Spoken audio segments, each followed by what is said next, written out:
Hi guys, good morning. So this is Shaolin TV and na-meet ko si Duma Ventures sa Dumaguete sang last ng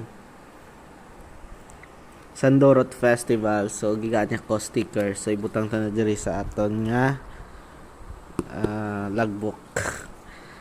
So are nami. Nami siniya. So Duma Venture, shout out. Thank you so much sa sticker. So congratulations sa nagdaog sa Sandorot Festival. So patapik lang ni guys. Si Duma Venture guys is na sa nang sikat sa vlogger dito sa Dumaguete and festival content man siya.